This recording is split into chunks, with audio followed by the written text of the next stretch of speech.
अरे हम कहा था नहीं दे किसान किसान किसान बाबूजी कहा रे सियान भैला के बाद भी लड़का नियत झगड़ा करता सन। देखा ना बाबूजी हमरा के हॉस्टल जाए बा आई हमार तौली लेके भाग गए। जब देखा था वैसे ही करेला। हम अपना ला नया नया कपड़ा खरीदे दी आई पहन के भाग जाला। कहा ऐसा करता रे त का करे यार ये लोग खातिर तो नया नया कपड़ा खरीद लो हमरा खातिर कहियो खरीदले बड़ो तो ये लोग के ना पहनी तका लंगटे घूमी। बहुत जुबान चलाता तो देव कर तौली ना दे अरे ना दे भो दे हमार तौली दे हमार तौली दे। अरे ना दे किसान हमार तौली दे किसान। अरे अरे का हो गइल काहे झगड़ा करत रसो? देखा ना भाई ये हमार तौली पहन के भाग आइला। दे दे बेटा। ना देब ना दे दे दे हमार तौली दे। अरे किसान का भाई तोर छोट भाईया ना हो। ते नहीं के जानत माई दूसरे के तौली पहनल हाइजीनिक ना होला। हाइजीनिक ना होला। हाइजीनिक ना माई हाइजीनिक इससे बैक्टीरिया फैलेला तब बीमारी हो जाला। अच्छा भाई भाई का कपड़ा पहनने से बीमारी होला हैं? भाई भाई का खून अलग होला का? हाँ कपड़ा तक कपड़ा भाई भाई के खून भी अलग होला। भाई भाई का खून अलग होला? भाई तो भाई माँ बाप बेटा के भी खून अलग होला। अब देख हमार खून है ए पॉजिटिव ए गधा के खून है ए नेगेटिव आ भैया के खून बी नेगेटिव आ बाबूजी के खून ए बी नेगेटिव है। इनका के डॉक्टरी बाद में सिखाइए। हमरा ऑफिस जाके देर होता तोरा का हॉस्टल छोड़ी के नहीं बता पहले। देखा ना भैया हमार तौली नहीं की दे। किसान तौली दे कर ना देब हो हमार तौली दे किसान किसान दे हमार तौली दे भैया कहा तने हम नीचे नहीं खी पहन ले। हम नहीं की जाला हमार तौली भैया नु दे नहीं खी पहन ले भैया नु हमार भैया हुआ हमार तौली दे किसान का रहा है किसान बोलो तनी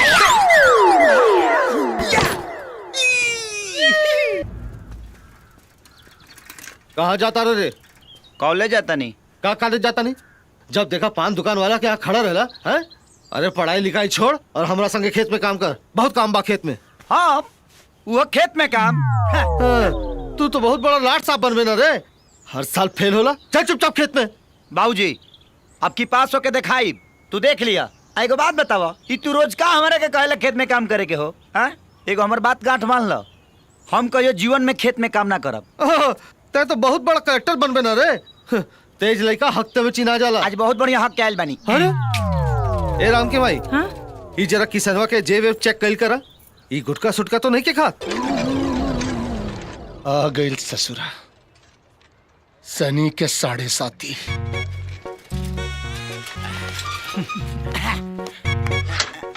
का हो ए बनवरी आ चंदवा कॉलेज चल गइल का? हमरा से का पूछे तारे रे हम ओकर चौकीदार बानी का।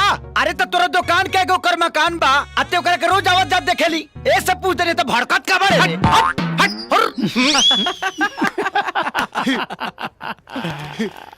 ए झगरू ए बुधौन एगो बात बताई बोला चंदवा कॉलेज नहीं के गइल तोरा कैसे मालूम बा?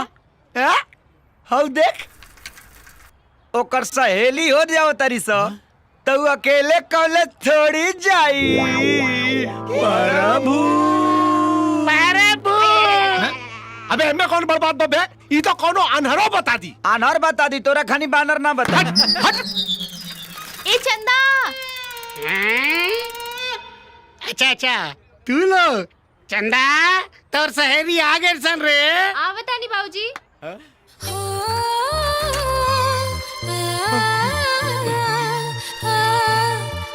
हेलो चंदा काल बा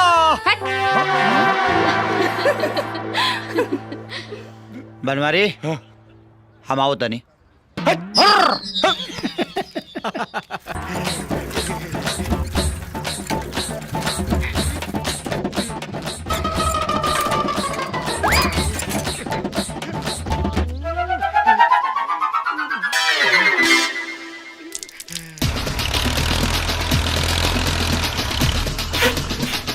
अरे जोखना ई साइकिल कौना के हरे? अरे जोखना ई साइकिल हमार है रे। ए जोखना जौना के भी हो जल्दी हटावे के बोल। अरे जोखना जब तक हमारा पूरा पेशाब ना हो जाए ई साइकिल ना हटी रे। अरे जोखना कितना देर लगी रे? आता देर में तो 10 काटा खेत पाट गए रहे। अरे जल्दी हटावे के बोल ना तो ठोक दे। अरे जोखना ई रोडवा कोनो के बाप के ना जब हमार मर्जी करी तब हटाई रे। ई बात बा। हैं अच्छा तो देख हम का करता नहीं। ये देख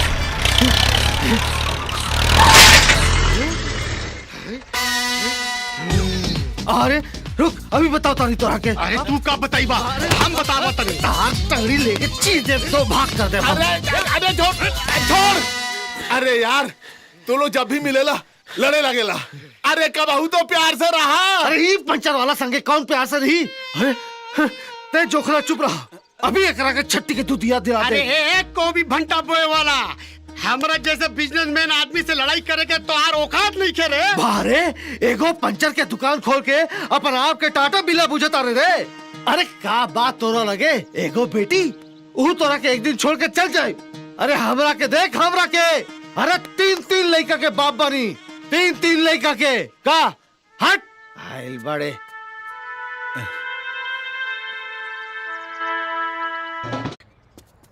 का बे बड़ा ठोक के गेल रहले ताओ, चंदवा नाने देला सब भाव। हने आओ, अभी हमार भाव ठीक से कहाँ भइल बा बेटा, लागत ता गीता तो ना पड़ेला ई। ओमे स्पष्ट लिखल बा, कर्म करते रहो बेटा, फल की चिंता ना ही करो। हमार काम बा कईल कर्म, और फल देहल तो ऊपर वाला के हाथ में बा। बुझली रे भगचोनहार। प्रभु ए झगरू हिने आना रे। का भइल? तनी हमर साइकिलिया टेढ़ा करना। हो गेल। ओके चंदा, ए चंदा। अरे कहाँ गुजर जाता रे? हमरा साइकिल का हैंडल टेढ़ा हो गइल बा, सीधा कदा। चल सीट के धर। तैं को भी भंटा बोए वाला गोविंद प्रसाद के बेटा हुए ना रे? हाँ ता समझा दे अपने बाप के। अरे वो कहा को भी भंटा बोए वाला एगो मामूली किसान और हम एगो बिजनेसमैन। वो बार बार हमसे टक्कर लेता रे। हाँ। बड़ा सुंदर बड़े यार। का सुंदर है रे? तहर दुकान का टायर बा, का ट्यूब बा, का रिंग बा, का सीट कमर बा। बाबूजी हैं? हमके 100 रुपए चाहिए। काहे रे? हमके सहेली लोग के साथ पिकनिक पे जाए के बा।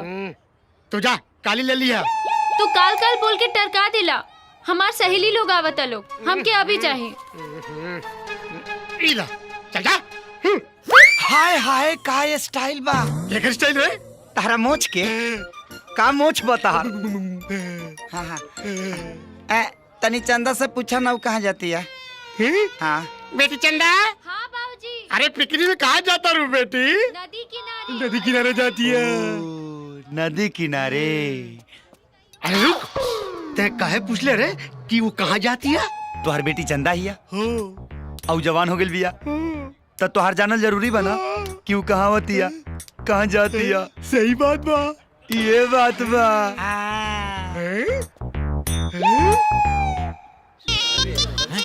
हो दे आगे लिसन रे। चलो चल के देखल जाओ, चलो। ए किसान, सब गुस्सा में नहीं आवत रिसन, चल भागे के रे भाई। अरे रुका सा लड़की के खींच टाय टाय फीस। Side down. ए हाँ? तू लोग यहाँ का करे ताड़ा? मछारी फंसावत तानी लेकिन एको गो ना फंसली सा। भगवान जाने कभी फंसी। देखा फालतू बात मत करो। हमनी के एहिजा पहले से पिकनिक के प्रोग्राम रहल। तू लोग भागा यहाँ से, भागो, हटो। हट हमनी के हटी सा। हाँ? तारा लोग के बैठे के बाद जा कहने कचरा पार्टी में बैठा लो। बुझाइल? बोलत तो ऐसे बड़ी जैसे कि जगह इनका बाप के है। ए हमरा बाप के नाम मत लाओ। कुछ भी कह चंदा, लेकिन जब तू खिसियालू तो बहुत सुंदर लागेलू। हाँ। लगम ना, भगवान हमके फुर्सत से बनवले बाड़े। ओए होए होए होए होए होए होए। तारा के फुर्सत से बनवले बड़े। हम का इंटरनेट से डाउनलोड हो कैल बनी का। डाउनलोड हो के आइल बानी के। चुप रहो, सहरा से तो मुंह लागल बेकार बा। गले लग जा। ए माई, माई रे।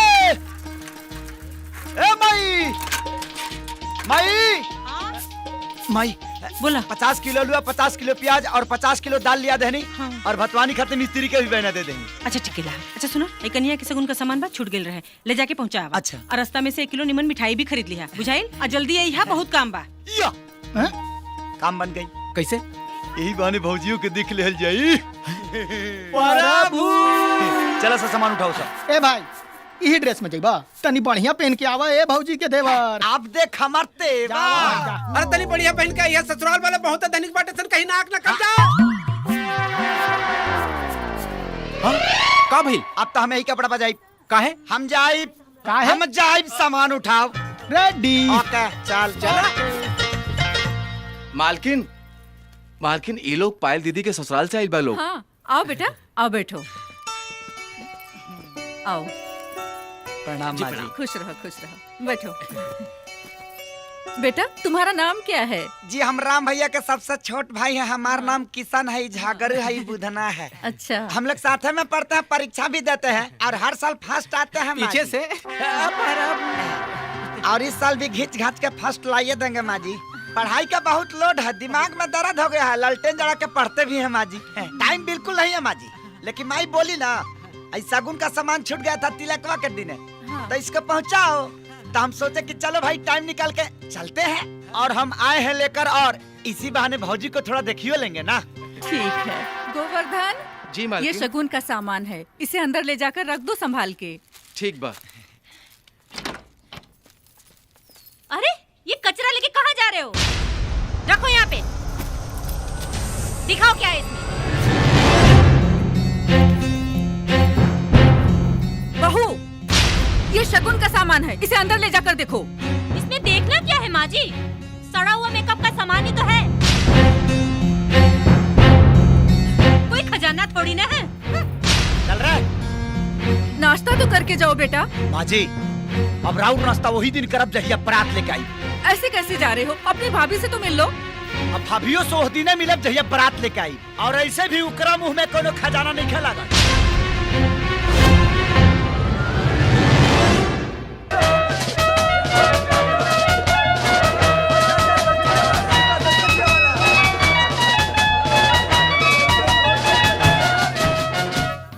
आपने मुझे बुलाया? हाँ, संध्या कह रही थी कि तुम किशन को जानती हो।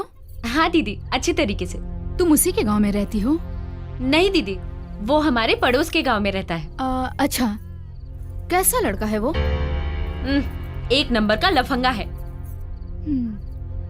मुझे भी ऐसा ही लगता है।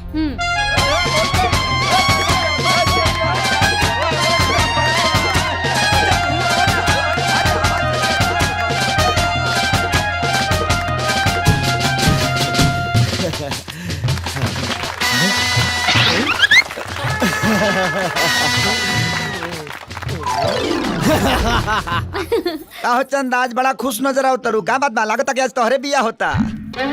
खुश ना रही तका उदास रही। यहाँ एगो तू ही हमके देखे वाला थोड़े बड़ा, बहुत लोग बा देखे वाला। एगो चेहरा के कितना लोग के देखो, घूम फिर के हमरे लगे आइबू। ए, हमरा लगे मोहब्बत के गम नहीं खे, और तू हमके संभारा इतहरा में दम नहीं खे। ए तोहरा के का अगर चाह दी ना तो तोहरा साथे साथे सब जनी के रस निकाल दे। हट, तहरा से तो मुँहे लगावल बेकार बा। मुहे ना लगेबू तो मोहब्बत के लेमचूस कैसे? प्रभु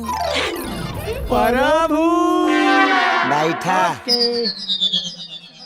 ए भाई लोग, अब तई परसिया हमनी के बैठ के खाई जाई। पतल ठीक बानू रे? हाँ भैया। आ खाना ठीक बानू रे? हाँ भैया। आ खियावेली ठीक बाड़ी नु? हाँ भैया। काहो भौजी अब नानू लड़ाबू? प्रभु ई खाना खियावतिया कि ईटा से कपार फोड़तिया रे?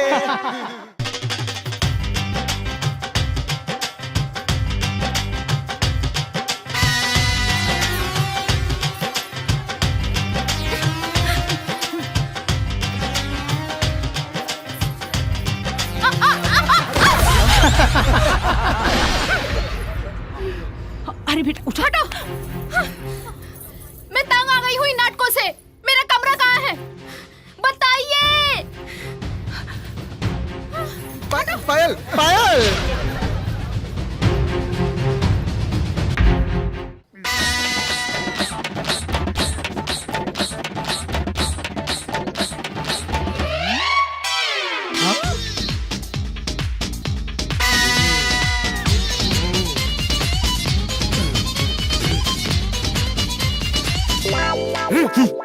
का रे जोखना, घर में सब ठीक बानू? ठीक बा। है सुननी, हाँ नया पतो आइल बाड़ी, घर में सब ठीक बानू? का बात करता रहो, काहे ना ठीक रही? अरे हमार पतो तो लाखों में एक भी है, लाखों में। अरे ना ना, हमारा गांव में एक आदमी करोड़ों में पतो ले आइल बाड़े। मर्सिडीज में सर दे आई और स्कूटर में फर दे चल गई। का रे ये केकरा के सुनाता रे? अरे सुनावे के का बारे झंटा, समझदार खातिर इशारा काफी होला। कार जोगना हम ठीक कहता नहीं ना। अरे चुप रहो बोकरा। अब देख लड़कन के कमाई खातिर बाहर जाके पड़ी की ना। अब एकर मतलब ई तना होला कि लड़का अपना माई बाप के भुला जाइए सन है? अब घटिया आदमी के घटिया सोच का रे जोखना। अरे ज्यादा भोई भोई करे आइल बड़ा तो भोई भोई करा। अरे हमार माथा काहे खराब कइले बड़ा? अरे हम तरह के बात मत देख ले रे। अरे तू हमारा का देख रे? हम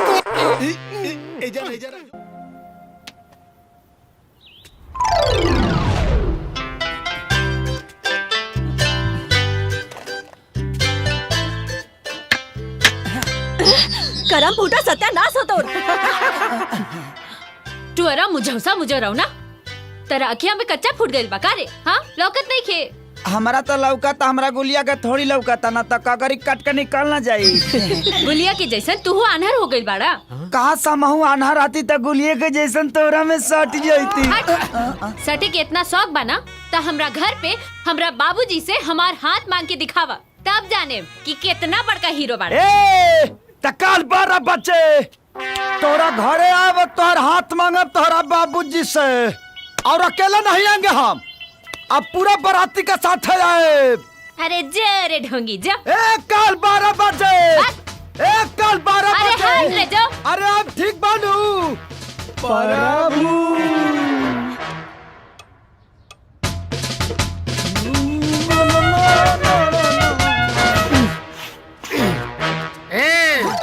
काहे आल बड़े रे? मांगे आयल बनी। क्या मांगे आल बड़े?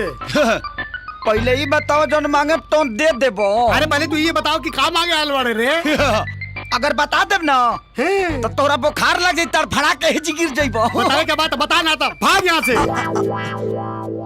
मांगी देबो सही में। अरे पहले ही बता ना का मांगे आल बड़े रे? हम तो चंदा मांगे आयल बनी। चलो मांगे हट। अरे तो इतना हिम्मत है हमरा से हमार बेटी के मांगे आल बड़े? अरे ना मर दे, हम तो दुर्गा पूजा का चंदा मांगे आयल बनी। दुर्गा पूजा के चंदा मांगे आल हैं? अभी दुर्गा पूजा कहाँ बार है? तो दे दे हमनी के मना लेब संग। अरे तू भाग जा, हम कोनो चंदा ना दे। हम तो चंदा लेके रहब, हम लेके रहब, हम लेके रहब, हम लेके रहब, हम लेके रहब। भाग गइल। तय का देखता रहे, चल भीतरी।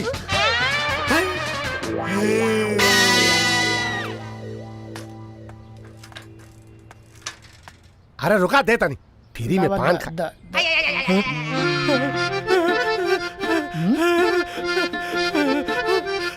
प्रभु प्रभु।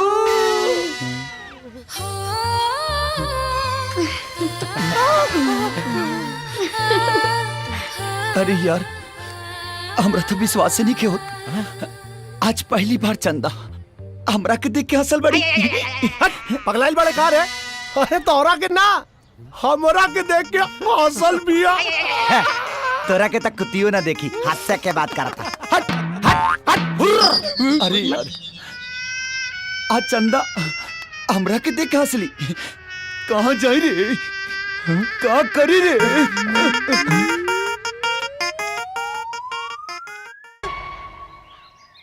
अरे सुनो तारू हो काजी? अरे किसनवा अपना रिजल्ट के बारे में कुछ बतावलस का? ना हमरा के तो कुछ नहीं के बतौले। हो सकला ओकर रिजल्ट ना निकल होखे। वाह ओकर साथ दोस्त मिठाई बांटता रसन। कहाँ बा किसनवा? का रे तोहार रिजल्ट निकल गइल? हाँ निकाल गई। का भइल? का होई फेर फेल हो गई नी। अब देखा तारू फेल हो गइल और फोफिया खाता। तो का करिया, फेल हो गई तो खैला बिना मरी का? पूछला तो बता देनी। हाँ को हमारे हमार लठिया।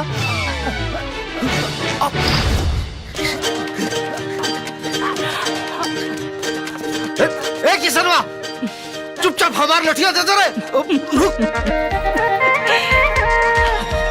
आज बताओ तनी तोरा के हमने के फेल भेले के रिकॉर्ड तो बनिए गेल हो। ए किसनवा हाँ बार बार फेल होला तब तोरा शर्म ना आवेला। अब तोर पढ़ाई लिखाई छोड़ा के तोरा से खेते जुतवाई। बाबूजी हम कह रहे हैं कि खेत में काम नहीं करेंगे तो नहीं करेंगे। अच्छा ले। बाबूजी देखिए हमको घर में ले जाके खूब मारिए ना, लेकिन के सामने मत मारिए। अरे करिए के देखे के चक्कर में तब फेल हो जाने रे। हम कह रहे हैं कि महिलाओं के सामने मत मारिए, हमारा भी प्रतिष्ठा है। अरे बाहर है तोर प्रतिष्ठा। तो कह रहे हैं ना। बाबूजी बाबूजी हम पास हो गए नहीं बाबूजी, पूरा कॉलेज में फर्स्ट आइल बानी बाबूजी। वाह देख ये फर्स्ट आइल बा अतः फेल हो जा रहे। तो कहे नहीं फेल होंगे हम, हमारे ऊपर सब लड़की समाज का लोड है, इनका ऊपर कल्ची का लोड है। बारे बहुत तू मुख्यमंत्री के इलेक्शन लड़ता रहे ना रे।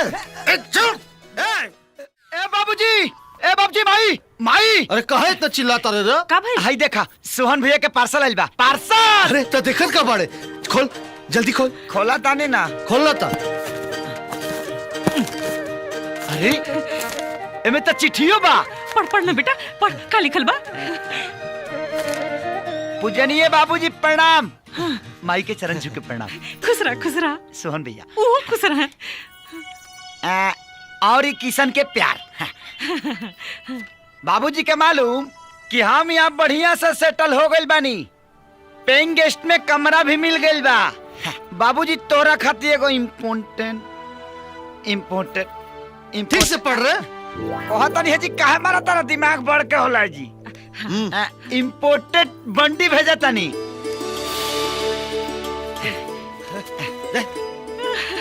अरे आगे पढ़ना। और माई खातिर चप्पल भेजा तानी। माई। अरे राम के भाई तनिक पहिर के दिखावा। अब गंदा हो जाए, हमार बेटा भेजले है। ए माई। अरे ते काहे रुक गइल रे? आगे पढ़। बाबूजी प्रणाम। माई प्रणाम। अरे फिर वही जैसे पढ़ता रहे। अरे आगे पढ़ो। हाँ। और किशन के नया नया कपड़ा पहने के बहुत शौक। अरे यही से कहा था कि ठीक से पढ़ाई लिखाई कर। ठीक से पढ़। शौक है ना, शौक बा, यही से ओकरा खातिर नया शर्ट और टोपी भेजा तानी। रुक पहले पढ़, आगे पढ़। बाकी सब ठीक बा, हम एकदम कुशल से बानी। हमार पढ़ाई खत्म हो जाई तो हम तोहरा लगे चलब। अच्छा। तोहरा आज्ञाकारी बेटा सोहान। अरे कहाँ जाता रे? जाता नहीं मेला। अरे मेला बाद में जाइए, पहले ये चिट्ठी दोबारा पढ़। एक एगो चिट्ठिया कई बेर पढ़ी, कई बेर। मेला जाए के बा, इम्पोर्टेंट काम बा।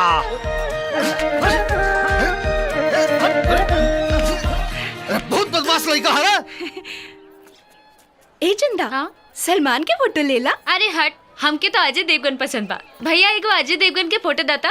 ई चंदा एगो हमरो फोटो लेला, का हम अजय देवगन से कम थोड़ी बनी। इला आ गईले जोकर जैसे कपड़ा पहन के अपना आपके अजय देवगन समझा ताड़े। अरे एक बार आजमा के ता देखा, अजय देवगन के बुला जेबू।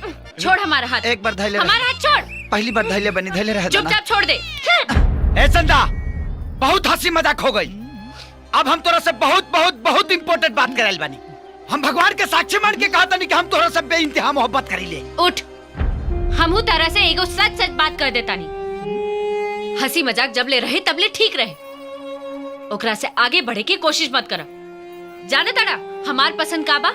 हमार पसंद बा मोटर गाड़ी में घूमे वाला, अंग्रेजी बोले वाला जीवन साथी। अते ते बाड़े देहाती गवार लेगा। हमार सपना देखल छोड़ दा, तो हार हमार मिलन कबो नहीं किए हो सकत।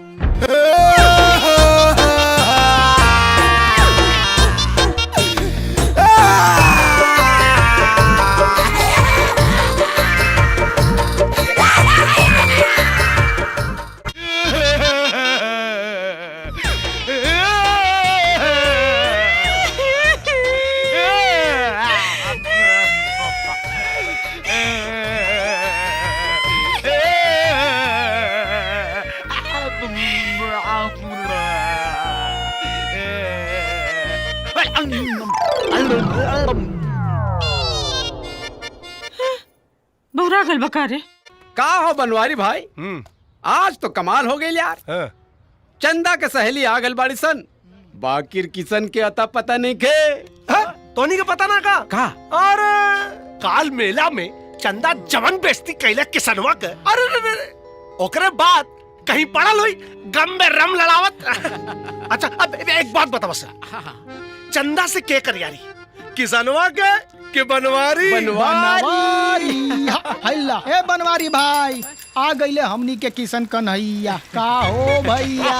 दुनिया में एक से एक बेशरम देखनी भाई, लेकिन एक किसनवा जितना बेशरम आदमी आज तक ना देखनी हम। अरे काल मेला में चंदा इतना घनघोर बेइज्जती कैला से कर फिर भी ना सुधरल। भाग भाग चौनार, प्यार मोहब्बत में का इज्जत और का बेइज्जती रे, सब जायज बा। उम्मीद पर पूरा दुनिया कायम बा बेटा।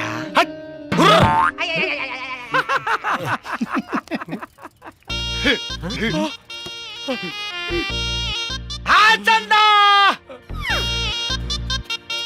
हाउ डू कैसन बाड़ू यू? College going? फाइन बाड़ू नु?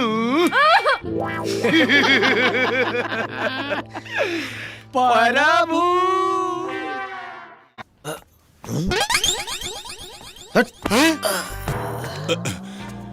तोहर बेटी कैसन बिया? इलाज चला था। तोहर बेटा कैसन बा? इलाज चला था। सारा गांव में हल्ला हो गइल बारे कि किसन तोहर बेटी के चक्कर चला था। ई सुन के सारा बाराती भाग गेलन सन। चंदा के बाबूजी, चंदा के होश आ गइल बा। हाँ।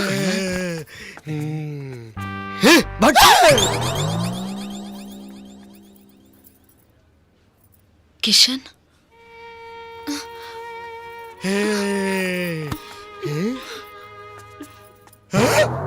अरे हेने होने कहा देखा तारू? सूझ जा बेटी, सूझ जा। अरे सूझ जा ना। अरे तोरा बुझात नहीं के कहा? सूझ जा। अरे सूझ जा ना, सब ठीक हो जाई। सुनिए, ये दवाइयाँ ले आइए। सूझ जा ना। धीरज धर। ए जी, किशन के होश आ गई। अच्छा हाँ चल। हे भगवान,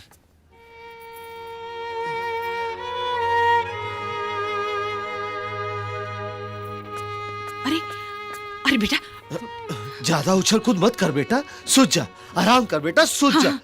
अरे सुधत काहे नहीं खेरे? अरे रुआ काहे डांटता नहीं हमरा लड़का के? अरे डांटी ना तो का करी? देखत नहीं खू, एक तो चोट लागल बा और ऊपर से लड़की देखा था। पेट में लगल बा, आँख में थोड़ी लगल बा। अरे आँख बंद कर, दोनों आँख बंद कर। आँख खोल बेटा, दोनों आँख खोल। का करता नहीं रुआ?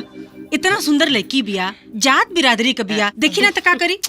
अरे तय का सुनो तारे रे? तो का करी हमरा लग बात होता तो? सुत। अरे तू भी सुता। अरे सुता। हाँ।